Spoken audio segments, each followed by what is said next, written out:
Olá, sejam bem-vindos à nossa live especial de quarta-feira de cinzas. Hoje, como vocês podem ver, não tem luzes, não tem monitor com os comentários, não tem distração. Isso aqui é proposital. A ideia hoje é a gente começar um ciclo nesse ano, né? Muita gente fala brincando que o ano começa assim que acaba o carnaval. É uma piada, é uma coisa que todo mundo sempre fala, né? Mas a gente vai explicar uma certa razão de ser dessa ideia. Muito importante para a gente já marcar qual que vai ser o ânimo com o qual a gente vai começar esse ano. Bom, você que já me acompanha sabe que geralmente essas lives gratuitas ficam disponíveis apenas para os assinantes do Guerrilla Way depois do dia da transmissão. Com essa live a gente decidiu fazer diferente, tá? A gente decidiu deixar ela disponível gratuitamente no meu canal do YouTube durante todos esses 40 dias, próximos 40 dias que a gente chama de quaresma, e eu já vou explicar direitinho o que é isso, se tem a ver com religião, se não tem, como é que a gente aplica, se é para aplicar, do que se trata, tá bom? Então, pelos próximos 40 dias, você vai poder rever essa live quantas vezes quiser, tá? Vai poder compartilhar com seus amigos e familiares. Eu vou dizer uma coisa, vai chegar um momento, durante a quaresma, que você vai precisar revisitar a live de hoje para ajustar o rumo. Depois da quaresma, ela vai ficar exclusiva dentro do Guerrilla Way. Então, a primeira coisa que você precisa fazer é agradecer aos assinantes do GW. Se não fosse os assinantes do Guerrilla Way, né, essas lives não estariam aqui. Então, são eles que estão bancando essa live para você, beleza? E a segunda coisa é a seguinte, assine o Guerrilla Way hoje. Eu vou deixar o QR Code aqui na tela, tá? Já deve estar na tela em algum lugar. O link também vai estar aí no chat. Né? Se quiser clicar no link ou no QR Code, fica à vontade. A assinatura custa só R$ 290 por ano e você vai ter acesso a uma aula exclusiva, igual a essa aqui, todo mês. E também a um e-book toda semana. A gente chama esse e-book de caderno de ativação porque ele vai te ajudar, na prática, semana a semana, a amadurecer. E além da aula mensal e dos cadernos de ativação semanais, de vez em quando a gente solta lá uma série especial. Como foi a série de 10 aulas Você Será um Homem, Meu Filho. Vocês lembram bem, né? Ou, né, uma série especial de caderno de ativação, como a gente acabou de fazer no Carnaval, que vocês tanto falaram bem, tanto comentaram, né, e conseguiram colocar em prática. Queria já falar para vocês uma coisa, não vou deixar para o final, não vou falar aqui agora já, ok? Que durante esses 40 dias, né, eu vou gravar diariamente uns pequenos áudios que vão estar dentro do aplicativo do GW, para ajudar vocês nesse itinerário desses 40 dias tão determinantes para o nosso ânimo do ano, ok? Então, essa aqui é uma grande notícia, não vou deixar vocês sozinhos depois dessa live, tá? Apesar de que ela já vai ter muito conteúdo para vocês irem colocando em prática, não vou deixar vocês sozinhos, mas eu me comprometo com vocês a, nos próximos 40 dias, oferecer, dia após dia, pequenas doses de reflexões que eu vou tirar desse livro aqui, que está na minha mesa, ok? Então, só para vocês saberem, não vão ser reflexões só da minha cabeça, são 2 tomos bem grandezinhos, ok? Bem grandinhos, do Três Idades da Vida, do Garrigou Lagrange.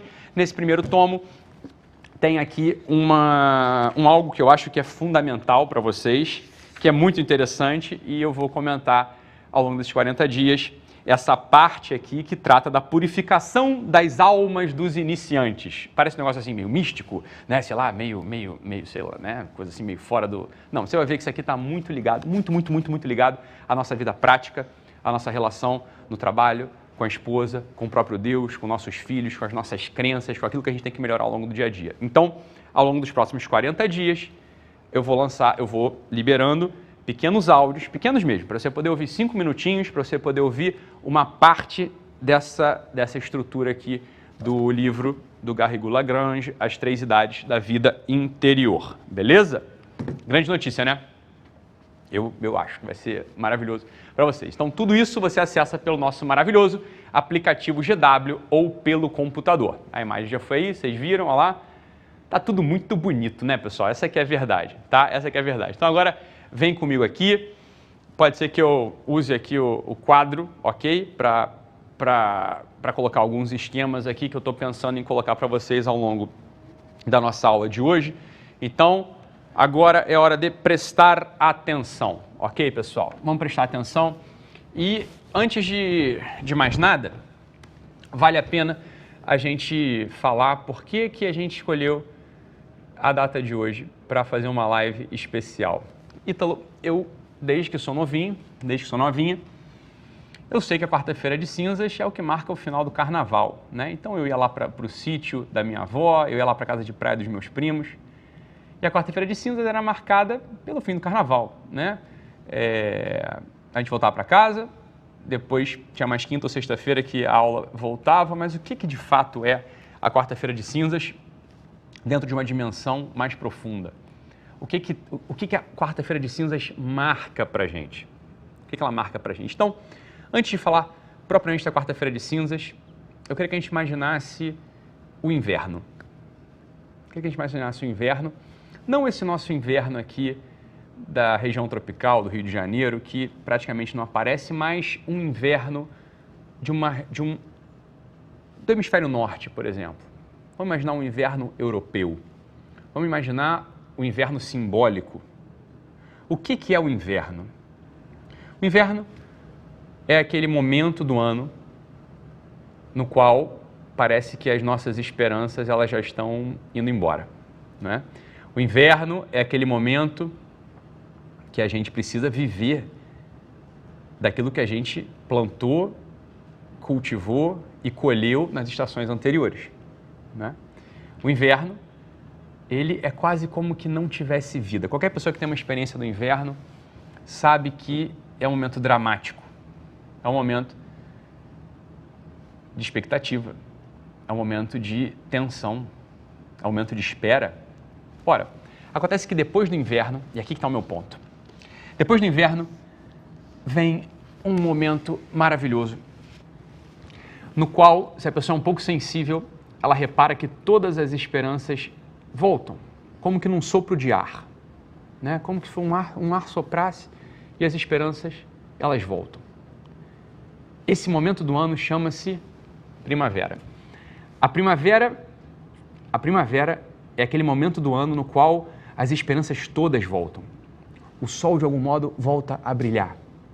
A gente nota aquele gelo já derretido e um calor, não o calor abafado e seco do verão, mas um calor gostoso, suave, leve. Quase como que uma fala de criança, um sopro da nossa amada aqui no nosso ouvido. Esse é o início da primavera. Aqueles brotos verdes que começam a sair dos galhos, que pareciam mortos na estação anterior. Qualquer pessoa que tem experiência de ter visto o cultivo de uvas, que é uma fruta simbólica também, sabe do que eu estou falando. Ao fim do inverno, no meio do inverno e ao fim do inverno, a gente olha para aqueles galhos das videiras e tudo que a gente vê ali é morte. A gente vê galhos negros contorcidos, anunciando o fim. No entanto, de um modo misterioso, de um modo místico, de um modo cíclico, de um modo reentrante, contrariando todas as expectativas de morte, aqueles brotos verdes voltam a sair, como que sugando uma força que vem da terra, como que sugando algo que está na profundeza, na interioridade, exteriorizando para a gente, devolvendo para a gente a esperança verde. Né? Não é à toa que algumas pessoas associam a esperança com a cor verde. Não é? Qual que é a cor da esperança? Verde. Verde por isso, porque quando os ramos das flores, das folhas, começam a aparecer no início da primavera, a esperança volta para o nosso peito. Nesse dia específico de primavera, do início da primavera, a esperança volta para o peito do camponês, volta para o peito do agricultor, volta para o peito dos namorados, dos pais, das pessoas que vivem, dos fiéis, de todos nós. Com um pouco de sensibilidade, a gente consegue capturar esse movimento. Ora, ocorre que isso que se chama equinócio de primavera, né, é um momento no qual o Sol está passando bem pertinho da Terra, ele está voltando, né, de uma longa jornada de distância.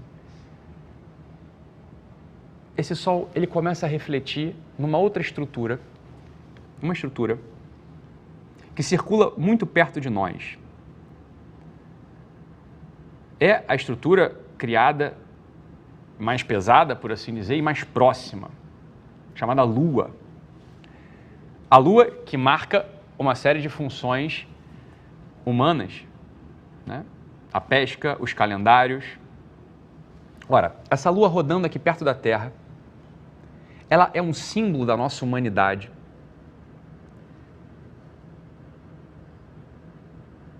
E, maravilhosamente,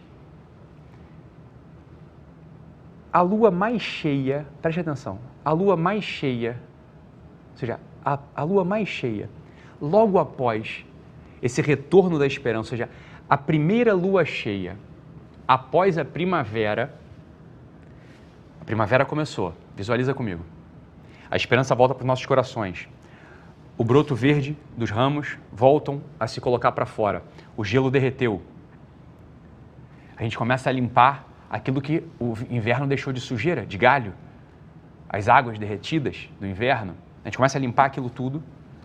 A esperança volta, a gente se olha, a gente sai da casa, abre as janelas, aquele ar, aquela lufada de ar revigorante, fresca, não mais gélida e nem seca como no verão, mas fresca, entra na nossa casa. Bem, esse é o dia do início da primavera. Esse sol ilumina a lua que vai se enchendo.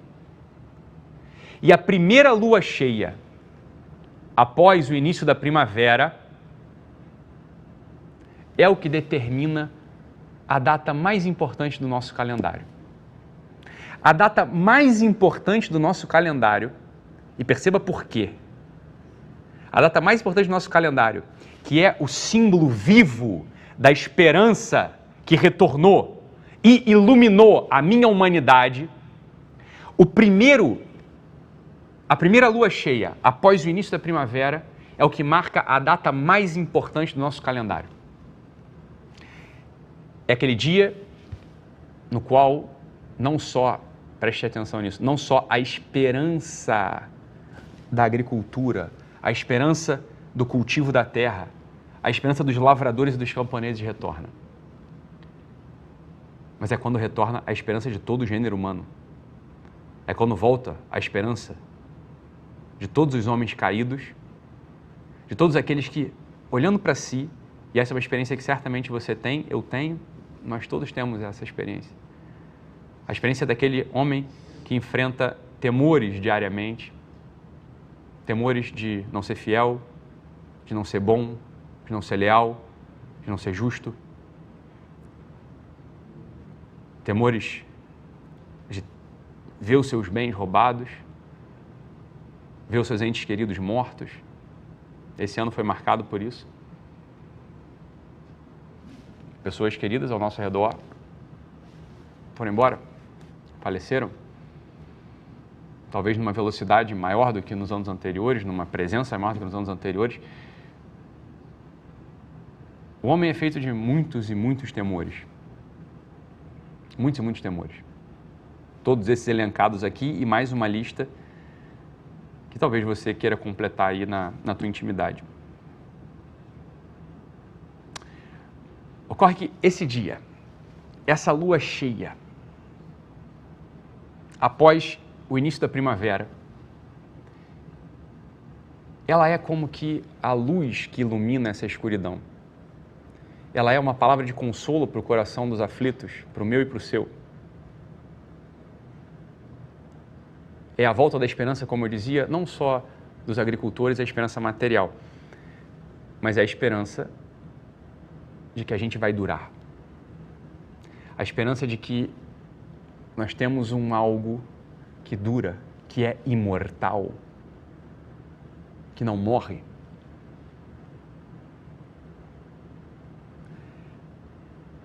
Esse dia de lua cheia, após a primavera, é justamente a data da Páscoa. O domingo de Páscoa é o primeiro domingo posterior a essa lua cheia. Talvez você tivesse esquecido disso. O que é a Páscoa? A Páscoa marca a ressurreição daquele que morreu para nos livrar dos medos, porque o único medo razoável do homem é se perder, é se afastar permanentemente da fonte mesmo da criação. Se você quiser, é ir para o inferno. Esse é o medo real do homem. Qualquer outro medo, concorda comigo, é vão, é transitório. Olha, se eu ficar desempregado, se eu perder uma perna e passar a eternidade depois da minha morte, feliz no céu, olha, o que foi uma perna perdida? O que foi um desemprego? É ou não é isso? E é justamente esse domingo posterior à lua cheia, a primeira lua cheia depois do início da primavera. Então, é um domingo, é o primeiro domingo após a lua mais cheia logo no início da primavera. Veja quantos símbolos maravilhosos conectados. Esse é o dia da ressurreição. Esse é o dia da Páscoa. Preste atenção. O que a gente está fazendo hoje? Hoje, que dia é hoje? 17 de fevereiro de 2021, hoje, quarta-feira de cinzas, marca... O que é quarta-feira de cinzas? Marca os 40 dias de preparação para esse domingo. Isso é a quaresma. O que é a quaresma? A quaresma é um tempo forte no ano que lança a gente numa realidade de travessia, de jornada, de peregrinação completa até o ápice da instalação, que é a ressurreição do domingo. Então, o que são esses 40 dias que vêm para frente? Os 40 dias que vêm para frente são o seguinte, olha, a partir de hoje, se você contar 40 dias, vai bater num domingo, que não é o domingo de Páscoa, hein? É o domingo de Ramos. É um domingo anterior ao domingo de Páscoa, porque aí naquela semana já é a semana inteira de Páscoa, por assim dizer, tá? Então, olha só, se contar hoje, se pegar no calendário e contar hoje 40 dias, esses 40 dias vão acabar no domingo de Ramos, tá? Acaba no domingo de Ramos. E aí, o domingo posterior ao domingo de Ramos é justamente o domingo da ressurreição. Então, o que a gente está fazendo aqui hoje? Hoje a gente está inaugurando um tempo forte. A gente está inaugurando com essas cinzas. Então, por que cinzas? De onde é que vem as cinzas? Todo mundo sabe de onde vem as cinzas, mas deixa eu lembrar para vocês. Lembra que eu falei que do domingo de Ramos? As cinzas de hoje, elas são os ramos do domingo do ano passado. No ano passado, os ramos utilizados na festa litúrgica, que já anunciam a ressurreição, né? Então, está no domingo de Ramos, ou seja, daqui a uma semana é a Páscoa. Domingo de Ramos, daqui a uma semana é a Páscoa. As palmas, né, as palmeiras, os ramos, os galhos, eles comemoram, né? Comemoram a entrada triunfal de Cristo em Jerusalém. Não é isso? Então, esses ramos eles são recolhidos, são incinerados e são armazenados para o ano seguinte. Para o ano seguinte. Então, hoje, quarta-feira de cinzas, quem participou da liturgia recebeu um pouquinho de cinza na cabeça ou na testa. Um pouco de cinza na cabeça ou na testa. Essas cinzas elas são o ramo queimado do ano passado. Tá? E essas cinzas são jogadas na nossa cabeça. E, né, a pessoa que joga na nossa cabeça fala lá umas palavrinhas. Muito fortes, inclusive. Tá? Então, o que a gente está fazendo hoje? Hoje, a gente está começando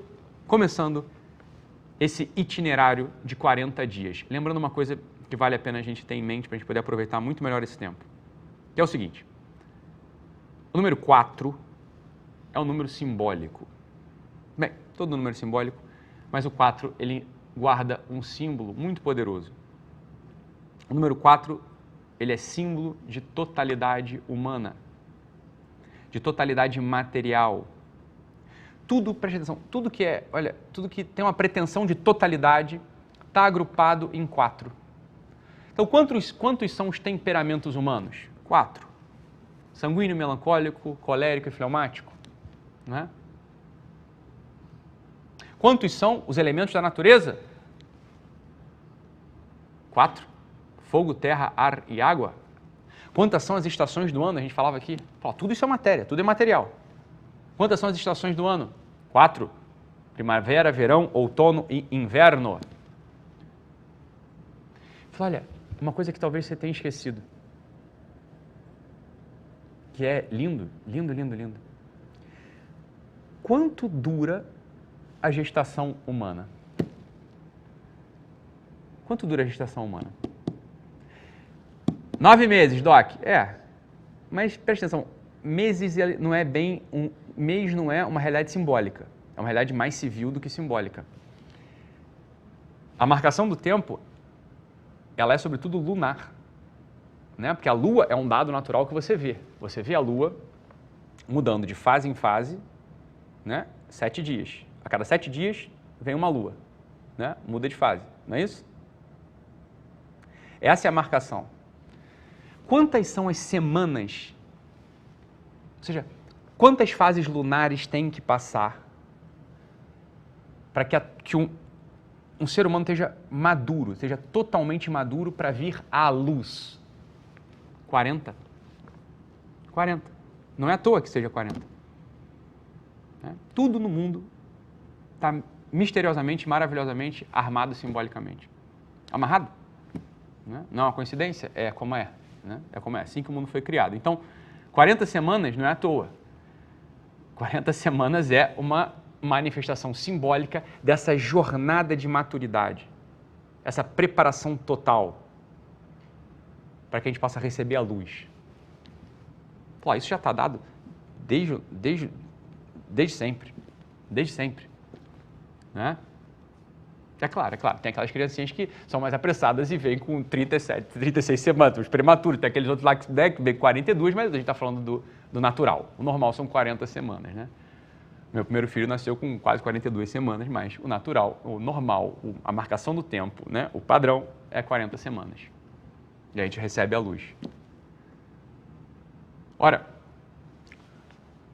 o próprio Cristo, quantos dias ele fica no deserto, se preparando para ele vir à luz na sua manifestação pública? 40?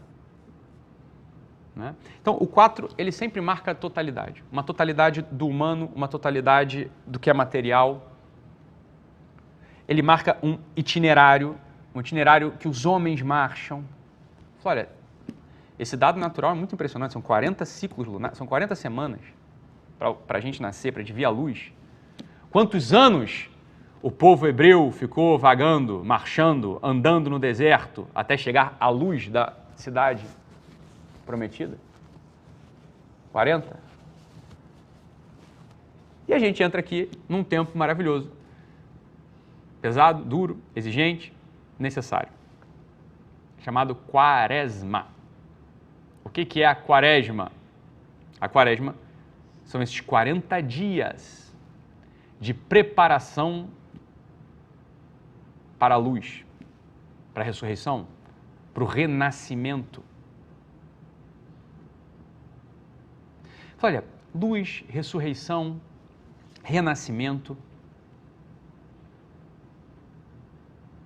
tudo isso, todas essas realidades, né? A ressurreição, renascimento, luz, todas essas realidades, não é verdade que elas mostram para a gente uma certa qualidade, uma qualidade de coisa que está para cima, de coisa que ascendeu, de coisa que está para o alto, de coisa que não está só na lama, no mundo, na terra. O que a Quaresma, o que a Quaresma propõe a gente, propõe para a gente? Por que a Quaresma existe? A Quaresma existe justamente para que a gente se prepare do melhor modo para poder ver a luz da ressurreição, né?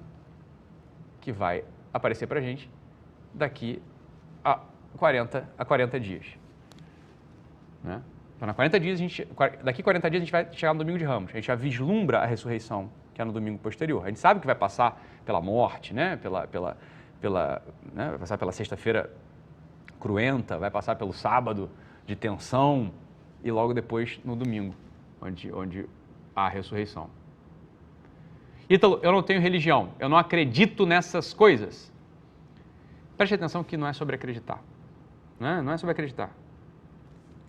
É a vivência de um tempo natural, inclusive. Olha, o próprio início da primavera e a primeira lua cheia da primavera, eles são a manifestação natural de uma realidade sobrenatural. Eles já são a marcação de um tempo e de um mundo no qual você está inscrito, eu estou inscrito. Não dá para fugir disso. Não dá para fugir disso. Assim como a gente respeita os tempos naturais, não é? Se você hoje vai até a floricultura para comprar uma flor para sua mãe, porque o aniversário dela é amanhã. E você chega na floricultura e olha, você pede para o florista, eu quero uma flor aberta. Ele fala, meu filho, mas é que o moço lá o meu fornecedor só trouxe brotos, só trouxe flores, botões de flor. Fala, a gente não pode fazer nada. Você tem que esperar a flor abrir. Se a minha mulher não está no período fértil, ela não vai conceber um filho. Os tempos naturais, eles existem e a todo instante a gente os respeita. Porque nós somos materiais, nós somos humanos, nós temos matéria. A gente está inscrito nesse círculo ou nessa liturgia que se repete de algum modo. Todos os anos acontece uma coisa no início da primavera, que é o retorno da esperança. É isso que a gente está acendendo, a gente está não só olhando para o dado material, para o dado natural, a gente está tentando compreender um símbolo mais profundo, mais espiritual desse dado. É isso que a gente está fazendo aqui. E a Quaresma, ela marca para a gente justamente isso, esse itinerário. Assim como o povo hebreu caminhou no deserto, assim como Cristo foi para o deserto, né? Assim como a escuridão do ventre materno, 40, mais um número de 40 para a gente, 40 dias. 40 dias que a gente tem para treinar de algum modo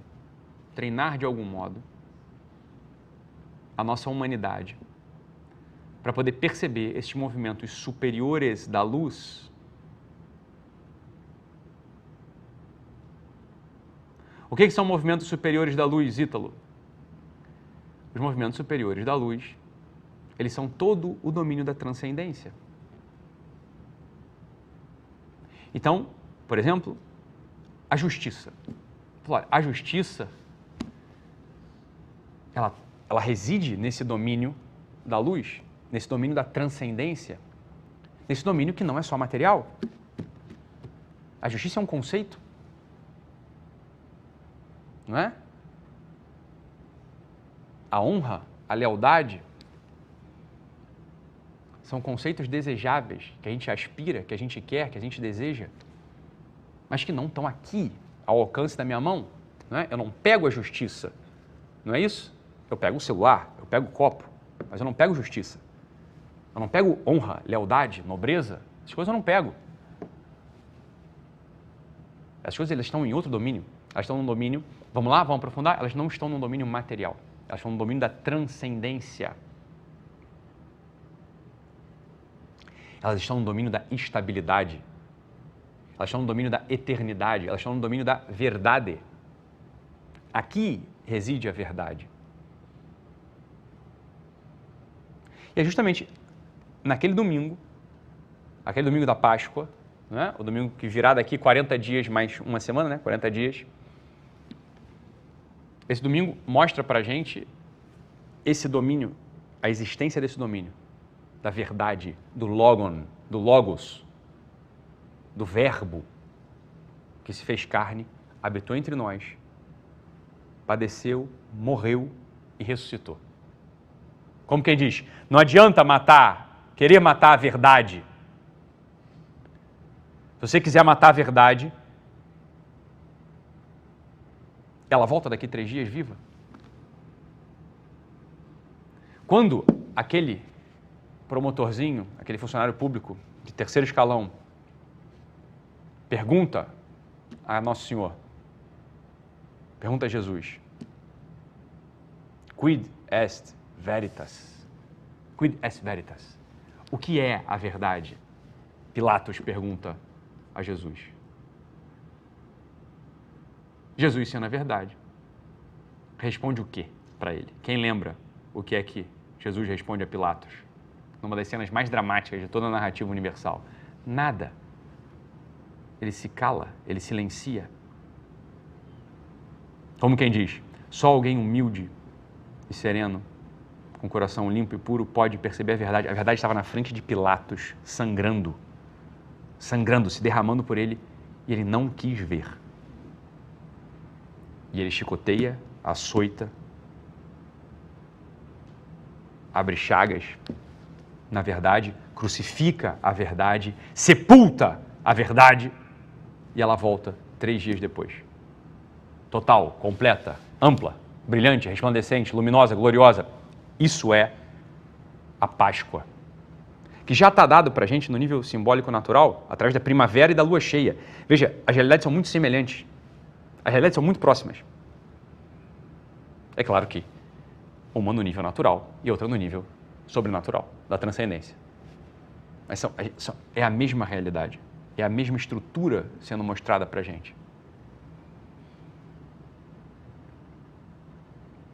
E esses 40 dias, eles são justamente a preparação que possibilita, ou que pode possibilitar, que a gente olhe para esse domínio da transcendência, da verdade, e possa perceber com a nossa inteligência, para que a nossa inteligência informe o nosso coração, dilate-o, e assim a gente possa amar mais. Dito de outro modo, o fruto esperado desses 40 dias de preparação é a caridade, o amor. É isso que se espera. E como desenvolver o amor, a caridade, que possa estar ali, na expectativa da ressurreição? Perceba, veja, eu e você, nós não somos melhores do que aqueles amigos mais íntimos de Cristo. Aqueles amigos, olha, Tiago, Pedro, lembra deles? Você já leu essa história algum dia na vida? Tiago, Pedro, Mateus, estava todo mundo ali.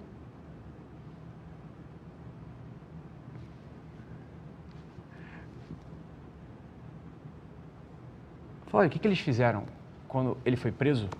Fugiram. E o que eles fizeram quando as mulheres disseram que ele tinha ressuscitado? Não acreditaram. Falei, isso é coisa de mulher. Não é? Eu não sou melhor do que eles. Você também não. Então, por que diabos a gente, se não se preparar, a gente vai ter o coração e os olhos prontos para perceber esse mundo da transcendência que ressuscita e aparece esplendorosamente para a gente? Nada indica que isso vai acontecer. Pelo contrário, o mais provável é que a gente faça como eles, negue.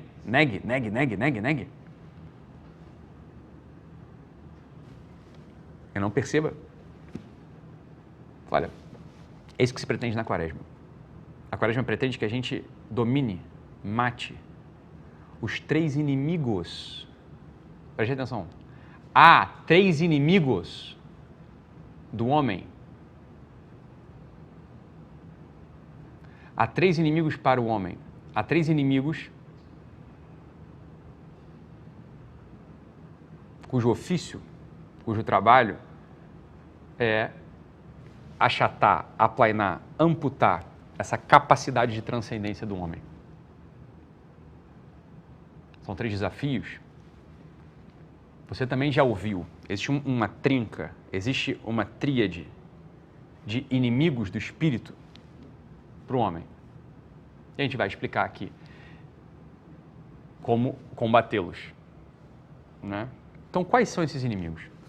Esses 3 inimigos para o espírito do homem são a concupiscência da carne, a concupiscência dos olhos e a soberba da vida. Esses são os 3 inimigos do espírito do homem. E, curiosamente, na Quaresma, nós somos chamados a fazer 3 coisas. Que coisas nós somos chamados a fazer na Quaresma? Que coisas há milênios se pratica nesses 40 dias? São 3 coisas também. É uma tríplice tecnologia. espiritual. 3 coisas a gente faz na quaresma. Quais são as coisas que a gente faz na quaresma? Ou que a gente é chamado a fazer na quaresma e que a gente vai destrinchar aqui hoje. Quais são essas 3 coisas? Olha, jejum, esmola e oração. Jejum, esmola e oração? Essas são as 3 coisas que a gente é chamado a fazer na quaresma. E percebam aqui já a conexão. Percebam aqui já a conexão. O jejum, ele se direciona ao combate da concupiscência da carne. A esmola, a concupiscência dos olhos e a oração, a soberba da vida. Tá? A soberba da vida? Beleza? Os 3 inimigos do homem são combatidos pela tríplice tecnologia da quaresma. Calma que eu vou explicar direitinho aqui. E para a gente entender isso melhor, para ficar dentro de um esquema, a gente vai imaginar a nossa relação com as 3 coisas que importam. Então, olha só. Aqui,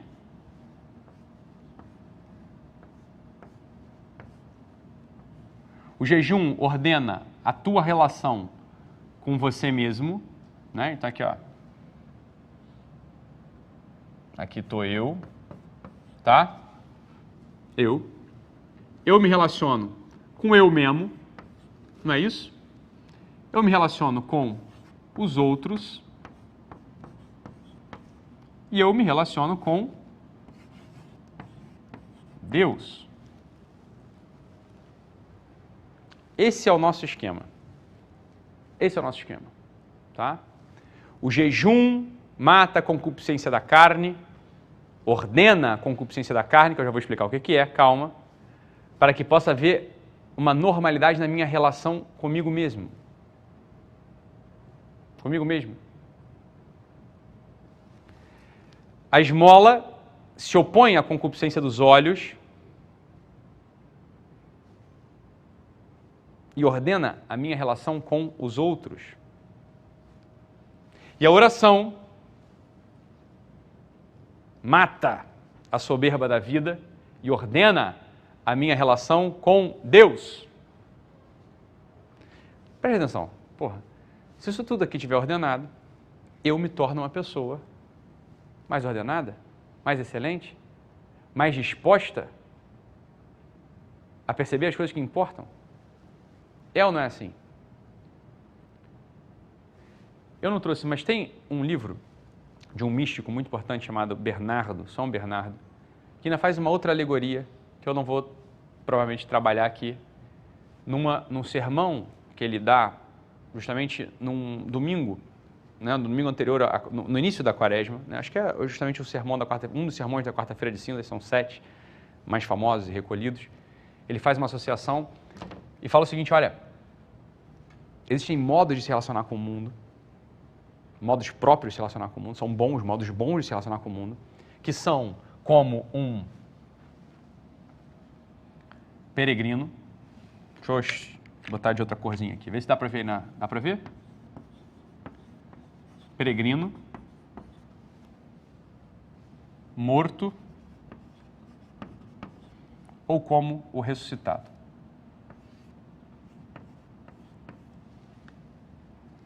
Esse R parece um B, que está tremendo aqui.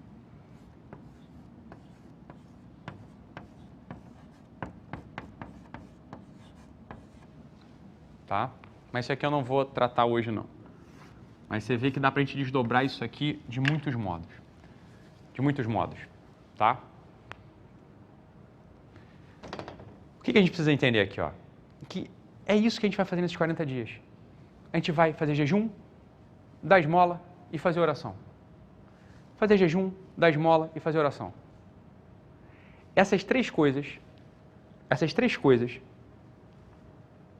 se feitas de modo constante, diário, sólido, ordenado, bem direcionado, elas começam pouco a pouco. Isso não vai se dar só em um ano, isso é uma obra para muitos anos. É que esse é um ano, tá? Esse ano que a gente tem. Então, olha, ele começa a ordenar essa concupiscência da carne, a concupiscência dos olhos e a soberba da vida.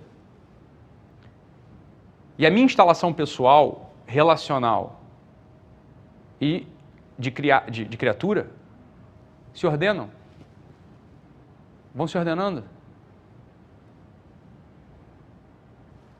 Essa é a ideia aqui, ó. Essa aqui é a nossa aula de hoje. Isso que a gente vai explicar agora aqui. Beleza? Essa é a nossa aula de hoje. Então, esse é o esquema que a gente vai trabalhar aqui. Beleza? E a gente vai tentar colocar na prática cada uma dessas coisas. Como é que cada uma dessas coisas são feitas. Ok? Essa aqui é... Opa, foi mal. Sentei aqui no microfone. Essa aqui é a ideia, tá? Essa aqui é a ideia aqui, hoje. Vamos lá.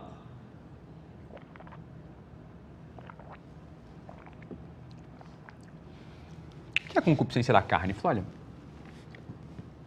abre um pouco a tua percepção simbólica. Deixa um pouco de...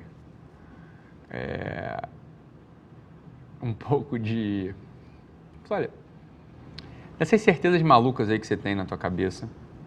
E entra mesmo no que é a realidade da vida humana nesse mundo. A realidade da vida humana nesse mundo é ambígua. Os bens nesse mundo são ambíguos. Preste atenção no que eu vou falar aqui. E não é para você se desesperar, é o contrário. É o contrário. Tudo nesse mundo é símbolo, é presença do outro mundo. Ocorre que o outro mundo, ele é um binário, ele é duplo. Você vai entender. Água é bom ou ruim?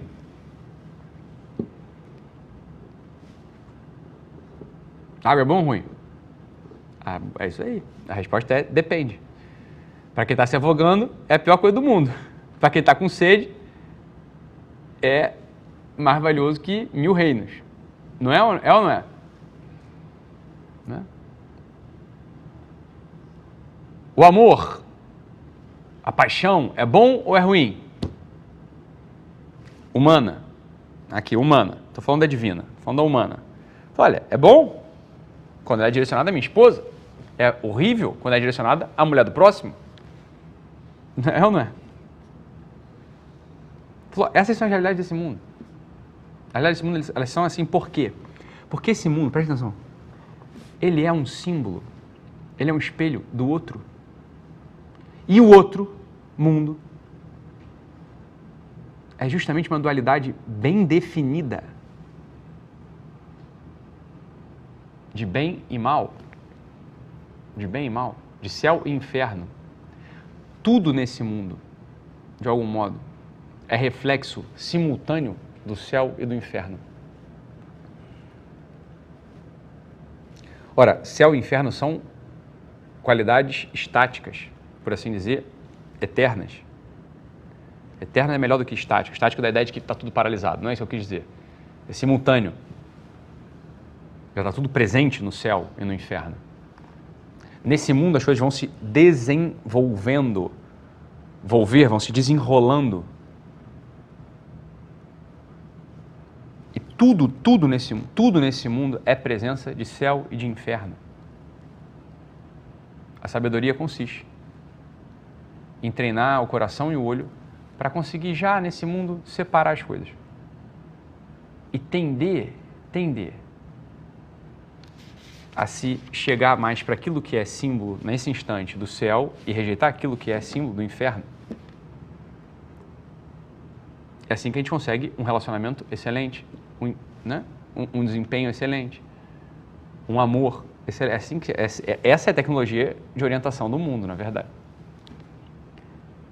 E como que a gente consegue distinguir esse olhar e esse coração? Para já nesse mundo, entre as coisas materiais, a gente conseguir ter a clareza espiritual, a clareza de olhar, a clareza de coração, a gente conseguir distinguir o que é o melhor e o que é o pior. O que é símbolo de céu, o que é símbolo de inferno aqui. Ainda que pareça outra coisa, porque, claro, ninguém escolhe o pior porque é pior. Você escolhe o pior porque você fez uma distinção errada. Você caiu no inferno sem querer. Essa é uma das próprias definições do pecado aqui nesse mundo, né? Ou dos erros que a gente comete. A gente, em geral, a maior parte das pessoas que estão me ouvindo aqui são pessoas boas, não são pessoas ruins. Então, o ruim que é o ruim mesmo. Mas eu não estou falando com ele, estou falando com você. Você quer o que é bom, mas por que você não escolhe o bem sempre? Porque você tem dificuldade de distinguir. O mundo te confunde. O mundo te confunde. Né? A carne, presta atenção, essa é a concupiscência da carne. A carne, né? Carne não é só corpo. Carne é corpo animado, é o nosso corpo. O corpo morto, por assim dizer, né? Ou o corpo dos animais, sempre foi descrito de modo distinto desse nosso corpo. São palavras diferentes em grego, inclusive. O corpo morto, o corpo dos animais chama-se soma. Soma. E o nosso corpo animado, esse nosso corpo com ânimo, com vontade, com espírito, chama-se sarkon. Essa é a carne. Essa é a nossa carne. É uma carne animada. É uma carne que deseja. Tá? Os médicos aqui agora falam, sarcon, sarcopenia, né? É falta de músculo. É um jeito que a gente fala, fulano está sarcopênico, né? Porque perdeu o músculo. Mas não é só, é o músculo humano, é o músculo animado com vontade, é o músculo com intenção.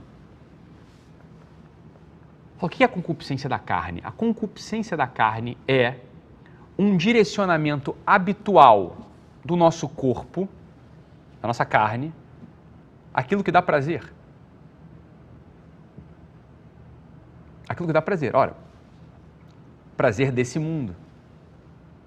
Prazer desse mundo. É justamente aí que a gente falou que reside a raiz dos erros, da maior parte dos erros. É essa confusão, essa incapacidade de distinguir o que há de céu e de inferno já nas realidades temporais. Nas realidades temporais, não há uma... Se a gente não treina, a concupiscência da carne faz com que a gente nunca consiga distinguir o céu e o inferno nas realidades. Faz com que a gente sempre se aproxime, não do que é céu e inferno, mas do que é agradável ou desagradável. Ora, todo mundo sabe que é desagradável acordar às 5h30 da manhã. Quem gosta de acordar às 5h30 da manhã? Ninguém.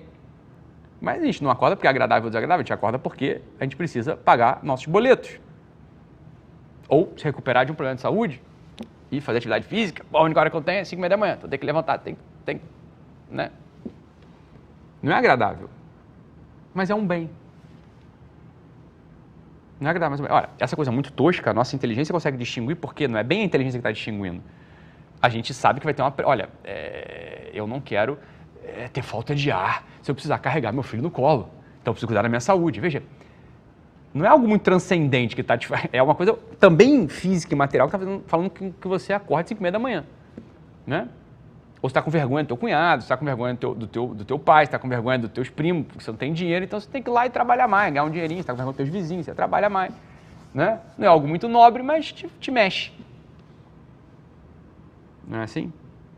Claro, a gente não acorda às 5h30 da manhã porque é agradável, a gente acorda às 5h30 da manhã porque é necessário, né?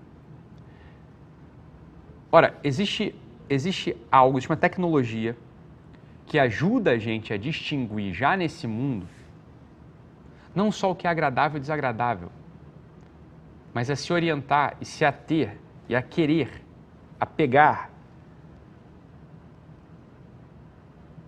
aquilo que é de fato melhor, aquilo que é o ideal para você, aquilo que seria o céu e não o inferno. Percebe isso ou não? Percebe isso ou não? Olha, por que é que São Bernardo, lá nos seus sermões num dos sermões sobre a quaresma, ele fala que essa relação ela se assemelha ao de um peregrino. O que é um peregrino? Cara, o peregrino, imagina, né? O peregrino é aquele sujeito que, não estando na sua pátria, um peregrino forasteiro, não estando na sua pátria, ele passa por uma cidade ou pela pátria estrangeira com vistas, com olho, com coração posto no seu lar, no seu território, na sua casa, que está na sua pátria. Esse é o coração do peregrino. O peregrino, ele não se apega àquela cidade pela qual ele está transitando. Ora, mas o peregrino, ele não é perfeito. Porque ele precisa comer. Ele precisa dormir. Ele está passando por uma cidade ou por um país e essa peregrinação pode durar muito tempo. Pode durar 40 anos. Pode durar 40 dias. E ele pode se confundir com os amores daquela pátria estrangeira e não da sua pátria nativa. Ele pode, porque precisa comer, ele pode parar numa estalagem ou num restaurante ou na casa de alguém, de um vilarejo, e simplesmente pedir um pouco de pão, sobra de alimento, só para que ele fique nutrido e possa continuar marchando e caminhando até a sua pátria verdadeira. Mas ele pode se confundir porque um senhor muito amável pode lhe servir aquele prato com todo amor, ele pode olhar os olhos daquele senhor e se confundir com os olhos do seu pai, que ele tanto anseia rever, e ele pode se demorar um pouco mais ali. Ou uma bela jovem, ou uma bela senhora, ou uma deliciosa comida que parece com a comida da pátria dele, e ele pode se deter ali. Ele pode ficar e nunca chegar até a sua pátria verdadeira. E nunca chegar até a sua pátria verdadeira. Né? Essa é a ideia, o símbolo do peregrino, e é por isso que São Bernardo, o grande místico, usa esse símbolo para falar dessa relação da carne, da concupiscência da carne. Fala, olha, comida é bom, olhar amável é bom, uma bela jovem, né, é bom, mas depende de qual que é a nossa intenção, qual que é a nossa meta, qual que é a nossa finalidade. Né? Sendo bastante rasteiro, comida é bom, mas olha, se a gente está de regime, de dieta, se a gente está de jejum, não é bom. Uma bela jovem, ora, se eu sou casado, se eu sou compromissado, não é bom. É ruim? É inferno? Não é céu. Mas para parecer ali, parece. Ainda que eu tenha assim, ó, eu tenho a pátria está na minha cabeça, a pátria está no meu coração. Mas eu posso me confundir, né? E acabar caindo, eu não distingui, porque comida é bom, olhar amoroso de pai é bom, juventude feminina é bom, mas isso me desvia da minha meta final, que é o retorno à minha pátria. O mundo tem esse símbolo duplo, esse símbolo que é duplo. Tudo nesse mundo, ao mesmo tempo, é bom e ruim. A gente vai distinguindo a cada instante o que a gente pega. A gente olha, a gente prova a distância de tudo e fica com o que é bom. Provar não significa botar para dentro. É assim, ó, cheirei, eu não comi. Você olha, e quem dá essa disponibilidade habitual para a gente é o jejum, é a prática de jejum. É a prática de jejum. Ítalo, como jejuar? Vou falar para vocês uma coisa aqui. Quem é meu aluno antigo já me ouviu falar mil vezes, que jejum é jejum de comida, não é jejum de celular, mais ou menos. Deixa eu acrescentar algumas coisas aqui, porque eu quero que vocês saiam daqui com material. Tá? Material para vocês irem aplicando nesses 40 dias. Então, é evidente que o primeiro jejum é o jejum de comida. Esse é o jejum que se pratica há 10 mil anos no mundo. Há 10 mil anos existe uma tecnologia chamada jejum, né? Que há várias formas de praticar o jejum. Então, a primeira é se privar realmente de alimento. Ítalo, eu não vejo sentido nisso. Falei, tudo bem, então preste atenção que você vai acabar vendo qual que é o sentido. Tá? Beleza? O sentido é, claramente o sentido do jejum é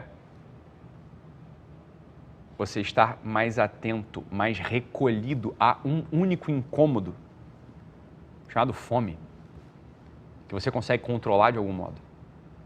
Porque você está atento, você já sabe que você vai ficar com fome. Você consegue controlar. Então, se você voluntariamente se aplica períodos de fome, você só consegue pensar em comer naquele tempo. Você começa a se incomodar, você começa a notar que você começa a agir de modo errático, estranho e esquisito no mundo. Você fica mais grosso, você fica sem paciência, você fica mais apressado, não é? E isso é um incômodo. O jejum é um incômodo, a esmola é um incômodo, a oração são oportunidades. São incômodos oportunos que fazem com que a gente preste atenção em como a gente está se relacionando com a gente mesmo e com os bens mais materiais desse mundo. Né? É para ali que se dirige a concupiscência da carne. O eu relacionado com os bens mais materiais desse mundo. O quanto eles estão me escravizando, meu Deus do céu. Eu falei, olha, é só fome. Por que diabos eu fui grosso? Eu fui estúpido com a minha esposa, com meus filhos? Eu fui negligente no meu trabalho porque eu estou com fome? Veja que grande exercício de humildade. Né? Você vai começar a notar que pode ser que o grande motor da tua história, o grande senhor da tua vida, o grande cérebro das tuas ações seja o teu estômago e não a tua inteligência nem teu coração. Entende que isso ainda é um grau muito baixo? Ainda é um princípio de fraqueza muito grande? Muito grande, olha, e a maior parte de nós vai ser atacado por isso. E precisa estar atento, portanto. Então, o jejum de comida ele é fundamental, sobretudo nesse período. Nesse período de quaresma, há algumas recomendações. Hoje, por exemplo, foi um dia de jejum e abstinência. O dia de jejum e abstinência. Um dia no qual a gente come bem menos, né? E não come carne. É uma prática. Para quê? Para fazer isso que eu acabei de falar. Olha, você percebe o quão escravo você tem sido do teu corpo nesse mundo. Porque eu não quero só as coisas que são agradáveis. Eu quero construir uma família, uma relação com Deus, uma empresa. Isso tudo é desagradável. Vou precisar me submeter a coisas desagradáveis. Vou precisar me submeter a coisas desagradáveis. Né? E aí a gente vai começa a fazer jejum. Então o jejum é o seguinte, é ficar sem comer por um tempo mesmo. Olha, num dia inteiro eu faço apenas uma refeição completa. Isso é um jejum. Isso é um jejum dos iniciantes, é um jejum ótimo para mim e para você. Esse é o nosso jejum. Tá? Voluntariamente, você pode fazer um jejum permanente, não de tudo, né? Óbvio, senão você morre. Mas jejum permanente de algum alimento que você goste muito nesses 40 dias. Então eu adoro café. A café nem é alimento, né? Café é um mimo, é um energético, né? Então eu gosto muito de chocolate. Ainda mais porque vai ter a Páscoa, né? Então na Páscoa eu vou comer ovo de chocolate. Então já fico 40 dias aqui sem comer, né? Você vai pensar aí, como você falou, isso é coisa que você vai fazendo, isso é a quaresma, o que você não vai consumir. E aí, como eu disse, vocês já me ouviram falar muito que jejum é jejum de alimento, não é jejum de outra coisa. Mas, o próprio São Bernardo fala de outros tipos de jejum que não são...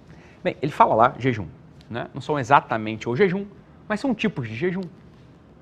Então ele fala só, o jejum dos olhos...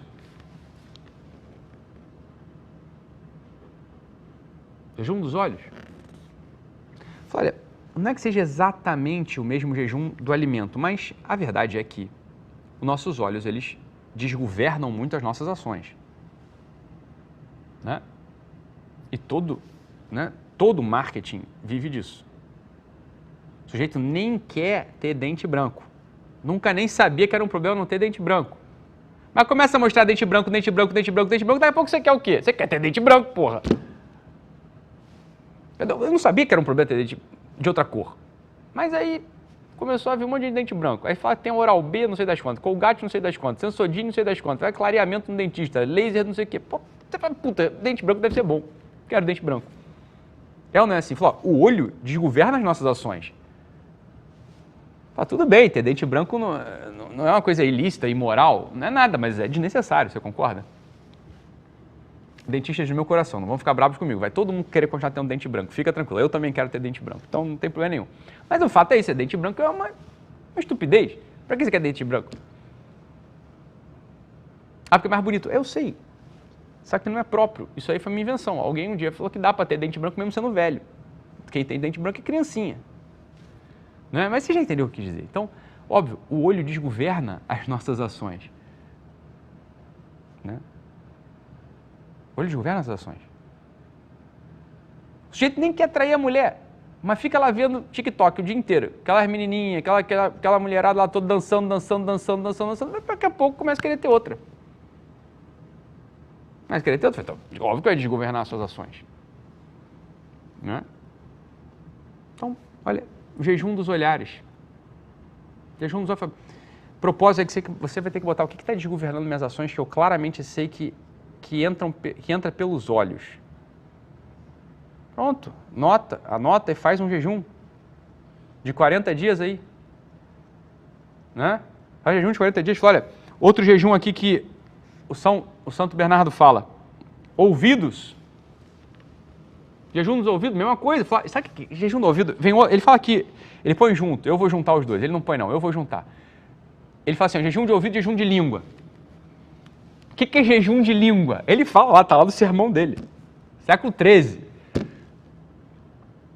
Está lá no sermão dele, fala jejum de língua, bicho. Parece que ele está descrevendo na sociedade. Fala, o que é jejum de língua? O pessoal só fica fazendo fofoca um do outro o dia inteiro. Porra, trabalho é só isso. O pessoal fica falando mal dos outros, não ouça. Não dê ouvidos ao maledicente. Não ouça. Jejum de ouvido e jejum de língua. Não ouça e não fale. Ítalo, como fazer isso? Olha, meu filho, falando para os outros mesmo. Saindo de perto, eu falo assim, galera, eu tô num negócio super legal, estou aqui fazendo um desafio dos 40 dias, né? Para o pessoal poder entender você. Estou num desafio de 40 dias e não fazer fofoca e não ouvir fofoca. Vamos entrar comigo? Sei lá, dá teu jeito, né? Mas faz um mal danado. São coisas que estão entrando pelo olho, estão entrando pelo ouvido, né? A língua está botando para fora, está saindo só coisa ruim no nosso coração, a gente está se regozijando naquilo, né? Quer dizer, jejum de língua. Então, aquele sujeito que tem um costume de fazer piadinha o tempo todo. Mas é só ele que ri da piada e os outros. O sujeito que ele está fazendo piada nunca ri, é sempre humilhado, é sempre diminuído. Fala, olha, tá mal isso aí, né? Então, jejum de língua. Jejum de mãos. O que é o jejum de mãos? Olha, não fazer coisas inúteis e desnecessárias. O que é algo inútil e desnecessário? Por exemplo, vou dizer o que é trabalhar mal. A gente trabalha com as mãos, né? Digitando, escrevendo, pendurando, apertando o botão, né? Ajustando o foco. A gente trabalha com as mãos. Jejum de mão é isso. Olha, trabalhar bem. Trabalhar bem. É um tipo... Veja bem, isso aqui são tudo jejuns análogos e colaterais. O jejum mesmo é de comida, tá? Mas são grandes marcos que a gente pode ir conquistando e ficar muito atento nessa quaresma. Falar, jejum de mão, ou seja, trabalhar bem, não atrasar, entregar na hora, do melhor modo, mais bem acabado, com mais prontidão, com mais precisão. Pá! Não é verdade que você não precisa ser nenhum gênio para perceber que todas as coisas que eu estou falando te tornam uma pessoa melhor? E o que isso tem a ver com religião? Fala, olha, se você quiser nada, se você quiser tudo. Como tudo nesse mundo, porra, como eu já disse desde o início, cacete. Tudo nesse mundo é ambíguo.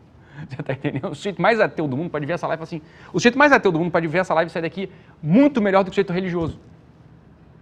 Porque, você vê, essas coisas que eu estou falando aqui, o que dessas coisas que eu falei aqui é ou não é? Os ateus da live aí vão falar assim, então, realmente, dá pra... Tudo isso que você está falando aí é bom mesmo. Né? Não fazer fofoca, não ouvir fofoca, né? Ter autodomínio, autocontrole através do jejum de alimento. É ou não é? E é claro que o sujeito religioso pode pegar isso tudo e dar uma dimensão espiritual para isso também. Percebe ou não? Como o tempo da quaresma, ele é, como eu falei, ao mesmo tempo, ele é sobretudo, né? Uma realidade que pretende espiritual, mas ele também é um marco, ele marca os 40 dias que antecedem a primeira lua cheia da primavera. Então, existem essas duas dimensões, a dimensão natural, ou seja, uma pessoa sem Deus e sem religião vai melhorar, vai se preparar para um evento cósmico e natural que, queira ela ou não, acontece e marca o ciclo de instalação nesse mundo. Percebe isso ou não? Percebe isso ou não? Pois é. Pois essa é uma das... E o último tipo de jejum que São Bernardo põe, eu anotei aqui, né? É o jejum é um jejum que a alma faz. Qual que é o jejum que a alma faz? O jejum das vontades. Vou te falar o que é jejum de vontade. Bruno, vamos comer? Vamos, Ítalo. Onde é que você quer ir? Eu pergunto. Aí ele fala assim, vamos na pizzaria. Aí eu falo, é que tem ali um lugar de hambúrguer muito bom que eu conheço. Eu falo, meu filho, então por que você perguntou onde é que você quer ir? Você concorda? Você já queria ir na porra do hambúrguer. Por que você ficou concorrendo? Onde é que você quer ir? Para fingir que você é simpático, que você é humilde, que você, né, não é apegado. Né? Mas que coisa estúpida. Você concorda que isso não faz nenhum sentido para alguém que tenha mais de 7 anos de idade, 6 anos de idade? Fala, olha, um homem maduro, uma mulher madura vai pensar assim, Bruno, onde é que você quer ir na pizza? Falo, cara, pizza... Desculpa perguntar, mas pizza é comida? É. As pessoas comem pizza? Comem. Você come pizza? Come. Pô, então vai na pizza e come pizza. Faça um jejum das tuas vontades, entendeu? Um jejum das tuas vontades. A gente é cheio de vontades o tempo todo. Tem que ser do nosso jeito. Tem que ser do nosso jeito. Que esse tempo, esses 40 dias, são um tempo maravilhoso para a gente abrir mão de certas coisas que são absolutamente estúpidas e imaturas, infantis, são compatíveis com uma criança de 5 anos. Eu quero meu ursinho, eu quero meu ursinho, eu quero meu ursinho. Porra, você tem 5 anos, toma o teu ursinho e não enche mais o saco. Agora, você tem 20 anos, 30 anos, 40 anos, 50 anos, você ainda tá nessa brincadeira de querer ter ursinho e ficar chorando se não te dão teu ursinho? O que é ursinho? Ué, ursinho é isso, é a minha opinião, é o lugar que eu quero sair, é a cor do carro que eu quero comprar, meu Deus do céu. Vai brigar com a tua mulher porque a tua mulher quer um carro branco e você quer um carro azul?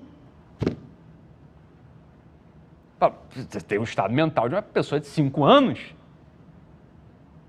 5 anos, vai, carro branco, me vê 2 carros brancos então. Minha mulher vai ficar feliz de carro branco? Carro branco, pronto. E a mulher pensando na outra coisa, é a mesma coisa. Ela também, tá bom, carro azul, carro branco, porra. Você vê que assim, as guerras mundiais, né, familiares são causadas por esse tipo de imaturidade. Incompreensível para um homem, para uma mulher, numa sociedade tradicional madura, meu Deus do céu. Né? E que está ao alcance da nossa mão. Fala, olha, qual que é a grande... Você vai ver, se você praticar jejum com essa finalidade, você começa a domar a concupiscência da carne. Começa a domar a concupiscência da carne. E o teu relacionamento começa a melhorar. Né? Começa a melhorar.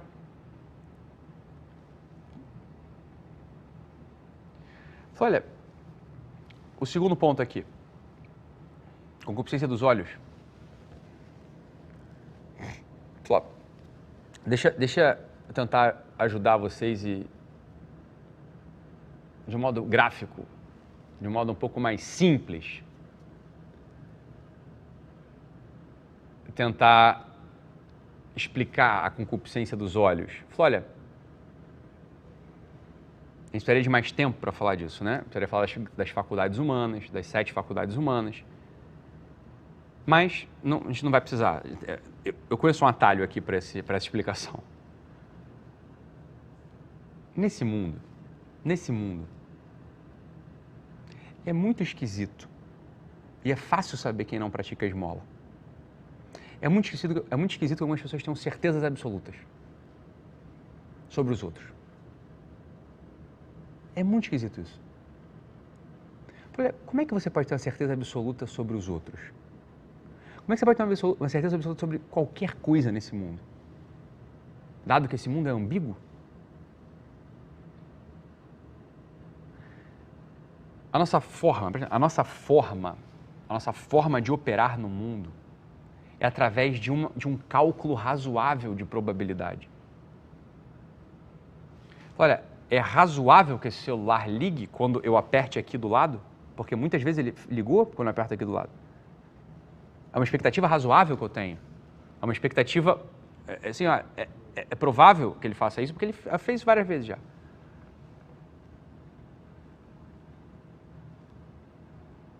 Acontece que algumas pessoas têm certezas absolutas. E, obviamente, diante das certezas absolutas, só pode haver injustiças ou frustrações. Injustiças ou frustrações para haver diante de certezas absolutas. Né? Olha, vamos lá. Fulano de tal é mau. Olha, o que você está fazendo aí? Você está transformando uma expectativa razoável numa certeza absoluta. A tua inteligência, ela nunca é tão aguda. Por quê? Não necessariamente por um defeito dela, mas por uma característica do mundo. O mundo, ele nunca se apresenta de modo unívoco e absoluto para a gente. Nada nesse mundo se apresenta assim. Como eu disse, tudo nesse mundo é símbolo de céu e inferno ao mesmo tempo. Então, a nossa inteligência, a nossa percepção, ela trabalha com estimativas, com aproximações, que podem ir se tornando, pouco a pouco, superstições, certezas supersticiosas. A mãe de toda superstição é não dar esmola. O combate à superstição é dar esmola. A operação supersticiosa no mundo, ou seja, o tornar o olho o grande juiz de nossas ações, é superstição. É uma deturpação da realidade deste mundo que é, preste atenção nisso aqui, narrativa. Sed audito solo tuto creditor. É ouvindo que eu acredito e não vendo. O ver é estático, o ouvir é dinâmico. Quando a gente vê, está visto. E quando a gente ouve? A gente precisa de tempo para que você possa dizer uma palavra depois da outra. Uma palavra depois da outra. Então, o que é a concupiscência dos olhos? Vocês estão de máscara, não tem problema. O que o pessoal daí está atrás da câmera, né? O que é a concupiscência dos olhos? A concupiscência dos olhos é justamente esse mecanismo, esse processo de tornar a tua visão, ou aquilo que você vê, o juiz absoluto, e não dar tempo para ouvir.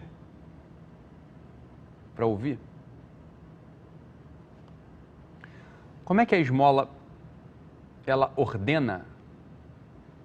como é que a esmola ordena esse movimento do homem? Olha, o que é esmola em primeiro lugar? Esmola é pegar o teu dinheiro do teu bolso e dar para o mendigo. Olha, o que é um mendigo? O mendigo é aquele sujeito que sendo da mesma espécie que você, tendo a mesma natureza humana que você, ele se assemelha muito pouco contigo. Pelo olho.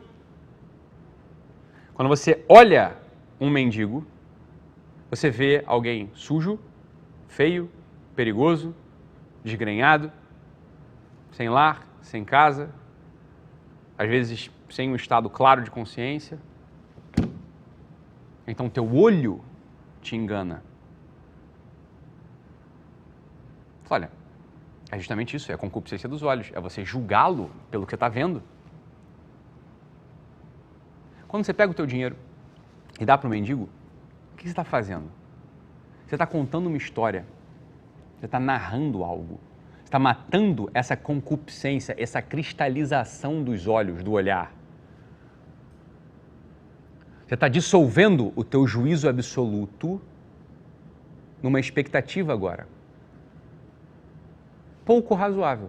Veja, a gente tem que ceder, a gente faz o contrário, né? Clec, eu tenho que quebrar esse juízo absoluto, ou seja, é um mendigo, é alguém que não, né? Não tem mais jeito. Isso aí nem parece humano. Não, mas eu estou dissolvendo essa certeza através de uma expectativa pouco razoável, que é, não, ele é um ser humano, é um filho de Deus, tem uma alma, tem uma história, tem uma família possível, tem até uma dignidade que pode retomar. A dignidade pode retomar. Aquelas histórias que a gente ouve sempre, daquelas comunidades que é um dos meus sonhos, é esse, né? Uma das coisas que eu quero fazer e pretendo fazer com meus GWs, e em algum momento não vai ser esse ano, né? Talvez no próximo, mas eu quero colocar os meus alunos, pessoal que é GW, né? Quero poder oferecer para eles, porque vai ser um benefício para eles também, para mim, para quem for atendido, criar um movimento desses, de recuperação dessas pessoas que estão em situações miseráveis, né? Seja pelo crack, seja pela qualquer tipo de droga, por situações subhumanas de trabalho, né? De prostituição.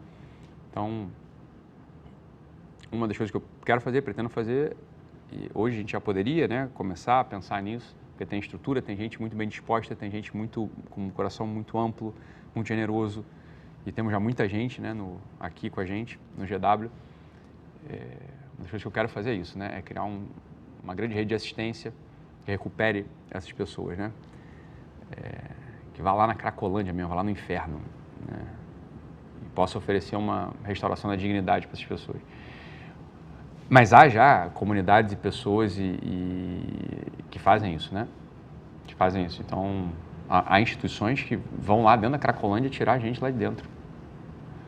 E deixa eu te dizer qual que é o grande relato dessas pessoas. O grande relato dessas pessoas. Por que elas não voltam para a família? Por que elas não voltam para o seu trabalho? Elas falam, Ítalo, elas falam, é que eu tenho vergonha. Vergonha? Elas não se veem mais dignas, elas não se veem mais como gente. Como é que minha mãe vai me ver sem esses dentes? Como é que eu vou lá mostrar para o meu filho assim, todo magro, sujo? Então, olha, quando a gente olha para essas pessoas, quando eles mesmos estão se olhando assim, quando a gente olha para essas pessoas, a gente tende a fazer um juízo absoluto, que é o que muita gente aqui no chat está fazendo agora. Esmola? Ah, não sei não, isso aí é mendigo. Isso aí vai comprar cachaça com o dinheiro que eu der. Então, vocês são a prova do que eu estou falando. Vocês estão deturpando a operação do olhar. O olho humano não trabalha com juízo absoluto, mas com expectativa só. Só com expectativa. Vocês vão se tornar pessoas supersticiosas com tudo. Na própria religião de vocês, no trabalho de vocês, no relacionamento de vocês. O ciúme é um tipo de superstição. A cura para quem é muito ciumento, dá esmola. Dá esmola, está matando a concupiscência do olho. É o olho que te dá certezas absolutas que são absolutamente improváveis, são impossíveis, é impossível ter certeza absoluta nesse mundo. Pessoal, quer deixar de ter ciúme? Dá esmola, porra. A esmola é a cura, entendeu? Porque olha ali a questão. Concupiscência dos olhos. Teu olho está te traindo. Teu olho está te dando certeza absoluta. Certeza absoluta é uma coisa que você não tem como ter aqui. Você vai ter expectativas razoáveis. Você começa, olha, a dissolver. Isso que te torna menos humano.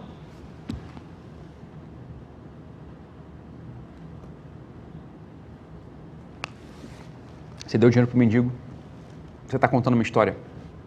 Que esse sujeito que não tinha esperança pode agora ter. Que esse sujeito que não tinha perfume pode ter. Que esse sujeito que não tinha alimento pode ter. Você está contando uma história de restauração da dignidade dele. Essa é a aposta para quem dá.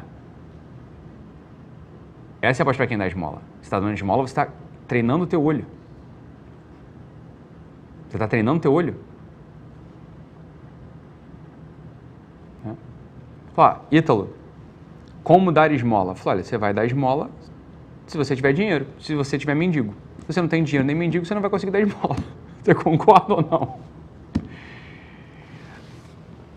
O jejum e a esmola são práticas que dependem de uma circunstância.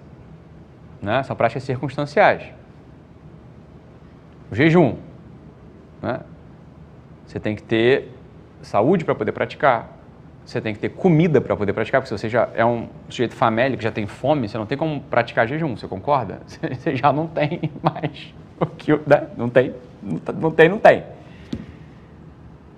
Então é isso, olha. Esmola, como é que você pratica? Você pratica a esmola assim, ó, tirando dinheiro do bolso e dando para o mendigo. Então, não tem mendigo na minha cidade. Olha, acha um. Vai onde tem. Sempre tem um lugar onde tem mendigo. Não, então eu não sei onde tem mendigo. Então você vai procurar um desses lugares que seja tipo uma santa... Um lugar desse de caridade, uma instituição de caridade. E não é que você vai chegar lá e vai falar assim, moça, quanto é que você precisa por mês? Ó, toma aqui a assinatura, R$100 por mês eu vou te dar. Não. Quando você estiver passando nessa casa, você desvia o teu caminho, você passa nessa casa, você tira os R$100 que você tem no bolso e você dá para essa instituição. É assim que dá, essa é a substituição possível quando você não tem mendigo disponível. Tá ou não? Tá ou não? Esses são os princípios da esmola. Tá? A esmola, ela vai matando a concupiscência dos olhos. Vocês já entenderam nessa altura o que é, né?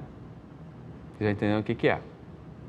Então, a gente já falou das duas primeiras práticas, jejum e esmola. A gente já concretizou o jejum e concretizamos a esmola. Isso são práticas. Isso não é uma coisa que você vai ouvir, vai achar bonito e vai embora. Isso é para você fazer. Eu concretizei os modos possíveis de jejum. Eu concretizei o modo e o motivo e a finalidade da esmola. Tá ou não?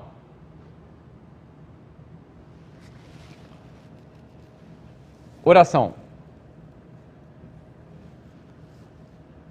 Olha, a oração, ela mata ali, ó, a soberba da vida. Ela mata ali a soberba da vida. O que é a soberba da vida? O que é a soberba?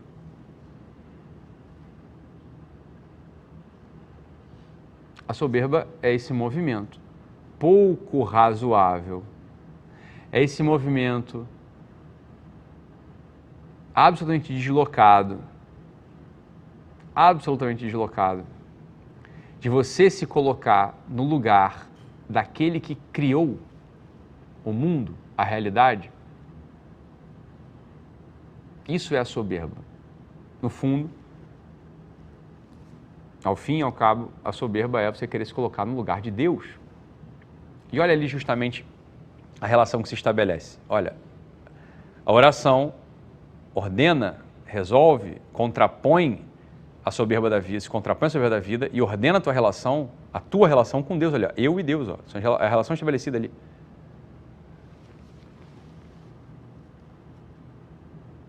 Tá ou não? Tá ou não? Essa é a coisa da soberba da vida. A oração, ela te põe no teu lugar existencial. Você não se criou, você não é fundamento de você mesmo. Há algo anterior a você que te emprestou o ser, que te deu o ser. E por isso que você é, por isso que eu sou. E é justamente o esquecimento dessa realidade que pode tornar a gente soberbo diante da vida. Soberbo diante da vida. E a oração é essa fala, fala é ar, não é? Ar. E o ar, ele penetra, ele envolve, ele sobe. Assim, a oração é justamente esse movimento que não depende de circunstância. Perceba, a esmola depende de dinheiro e o jejum depende de comida. A oração é essa realidade que depende de você, do teu intelecto, da tua vontade, do teu coração, né? Mas é claro que essas três realidades, elas se complementam. Elas se complementam, né? É como se o jejum e a esmola fossem asas que permitem com que essa oração suba e possa, né, suba e possa penetrar os céus e não ser rechaçada, não ser uma oração tíbia, ou seja, que tentou subir e caiu antes, ou uma oração temerária, que subiu, bateu e voltou, porque é uma soberba. Oração temerária é um tipo de soberba. É uma oração impertinente. É uma oração que se coloca no lugar de Deus. Então, isso é uma oração temerária. Só as pessoas que não praticam jejum nem esmola fazem esse tipo de oração. E não é estranho que hoje seja uma oração muito comum, muito frequente. Essa oração de pessoas que afetam uma intimidade com Deus e que é absolutamente louca, ou se põe assim, né, como se estivesse falando com um primo de 15 anos, né? Algumas pessoas fazem oração assim, falam, é claro, é uma oração temerária. É uma oração temerária? Tem que, né, é uma oração que tem que estar acoplada com essas duas asas, com o jejum e com a esmola. Essas duas asas fazem com que essa oração suba.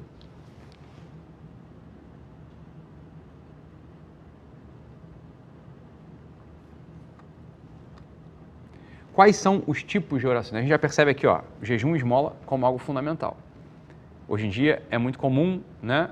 Hoje em dia é muito comum alguns grupos, algumas pessoas fazerem só oração e não praticarem nem jejum nem esmola. O que vai acontecer? Ou a oração vai ser tíbia, né? Ela vai cair, ela não sobe, ou a oração vai ser temerária, ela vai ser rejeitada. Tá? Vai ser rejeitada. A oração é uma fala arquetípica, é uma fala excelente, é uma voz. O que é uma fala arquetípica? Uma fala arquetípica é uma fala que está unido a falas anteriores que tem grande sentido em si. Dito de outro modo, a fala, o verbo, ela pode ser uma fala só humana, só minha, ou ela pode ter uma tendência, uma tensão de se conectar com o verbo anterior a tudo, com o verbo, com V maiúsculo. Desse modo, a oração mais excelente é a oração litúrgica, que é como se fosse a fala do próprio Deus que se manifesta nesse mundo, através da liturgia. Por isso, a fala mais excelente nesse mundo chama-se missa. A oração mais excelente nesse mundo é aquela oração que se diz na missa, porque na missa há uma renovação do mesmo sacrifício de Cristo na cruz, que é o ápice de tudo, porque antecede a ressurreição. Tudo isso está contido na missa, que é a fala excelente.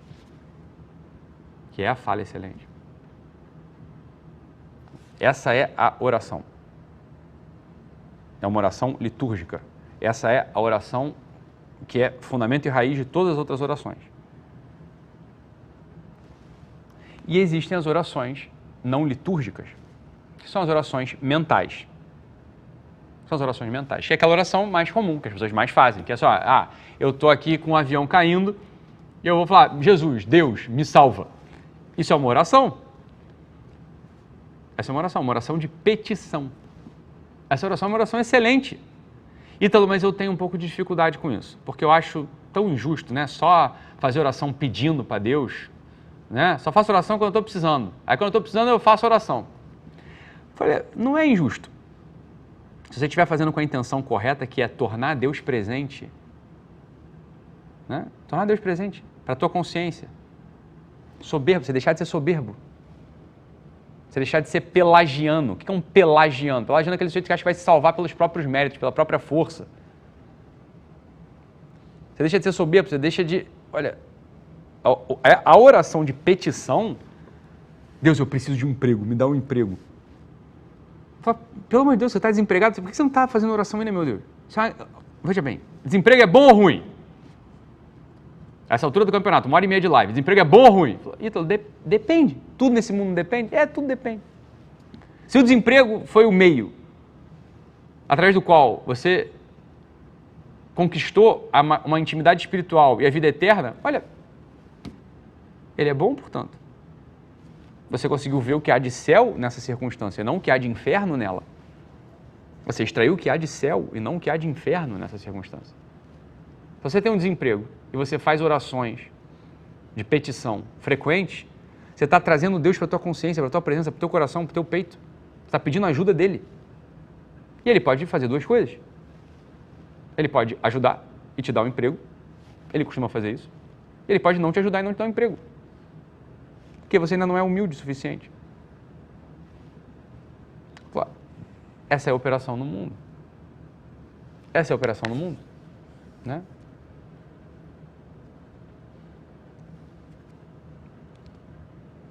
Oração de adoração. É um outro tipo de oração. Você se coloca no lugar de criatura. Você se coloca no lugar de criatura.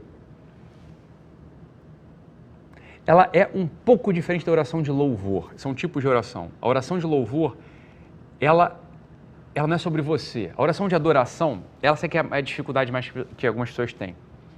Da distinção entre adoração e louvor. Mas na prática, só é bom a gente distinguir aqui, por quê? Para a gente poder ir vendo o que a gente vai fazer nessa quaresma. O que a gente vai reforçar, o que eu nunca fiz, o que eu não sei fazer.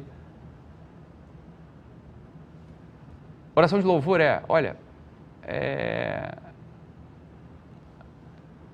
você vai olhar para a criação, para os outros, para a tua mulher, para os teus filhos, e você vai conseguir ver a presença de Deus ali. Porque Ele criou aquilo tudo. E você louva isso. Você louva isso tudo. Esse é o tipo de manifestação que a nossa consciência pode se exercitar para que a gente mate essa soberba da vida e não nos torne aptos a conviver intimamente com Deus, que é uma pessoa. Olha, outra oração de ação de graças. Oração de ação de graças. Né? Então, ação de graça é o quê? Agradecer. Agradecer.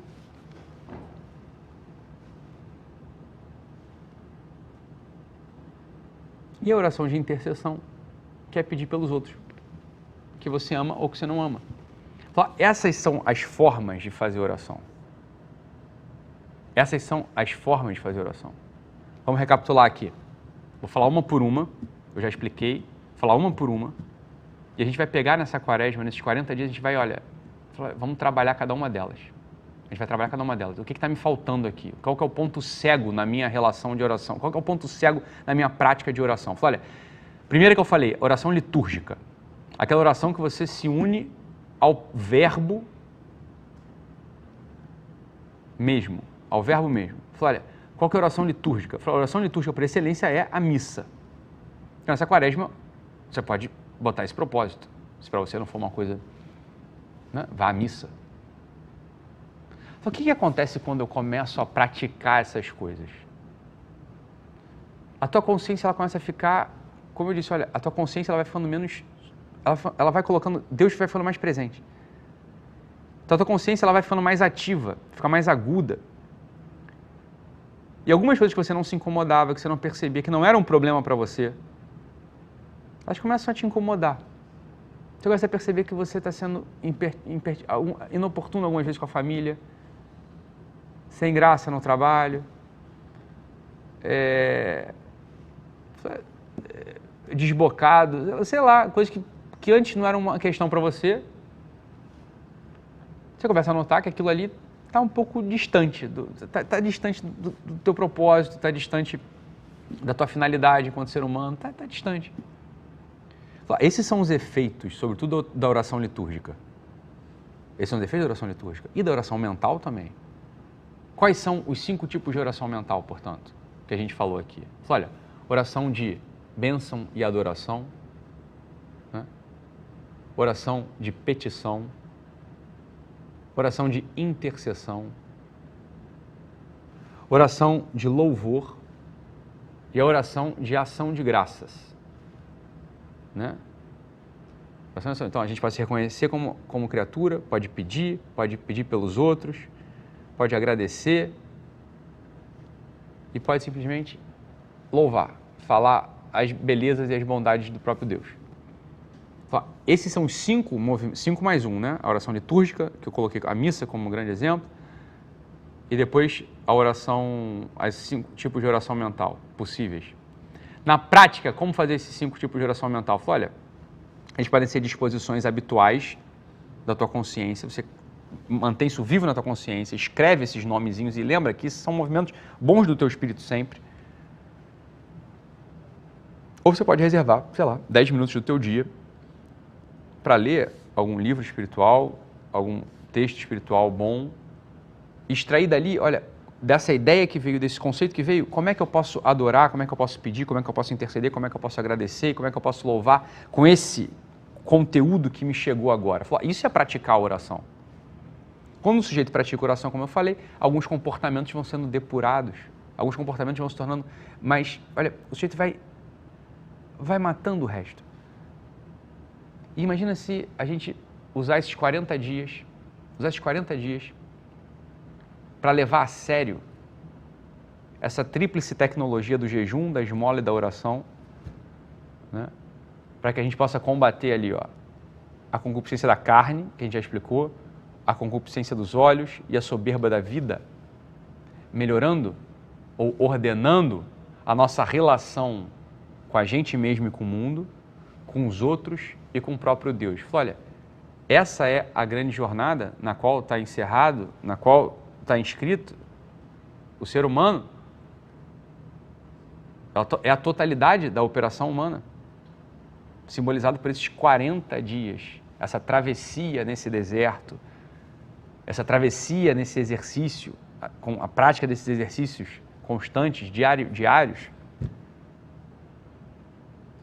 a prática constante desses exercícios, diariamente, por 40 dias, assim como ocorreu com o povo hebreu que, caminhando 40 anos, viu a luz da cidade santa, o Cristo, que 40 dias no deserto, se manifestou luminosamente através de seus milagres, ou as 40 semanas de uma gestação que conduziram a gente daquela inatividade, aquela escuridão para a luz.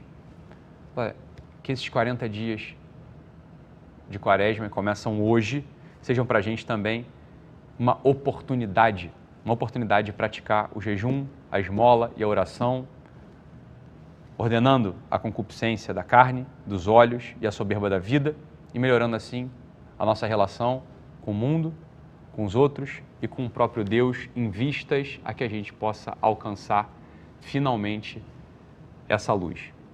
Então é isso, pessoal. Compartilhem essa live no Instagram, nos grupos de WhatsApp. Como eu falei no começo, ela vai ficar disponível gratuitamente por 40 dias da Quaresma, né? O tempo da Quaresma, a contar de hoje. O desafio de vocês agora é colocar em prática tudo isso que eu assinei, né? Que eu assinalei, né? Que eu marquei aqui, que eu mostrei aqui para você e assinar o Guerrilla Way. A imagem do QR Code e o link está aí no chat também para vocês, né? Então, eu vou pedir para quem é GW e está aqui nessa live, né, fazer uma recomendação rápida aqui no chat, né?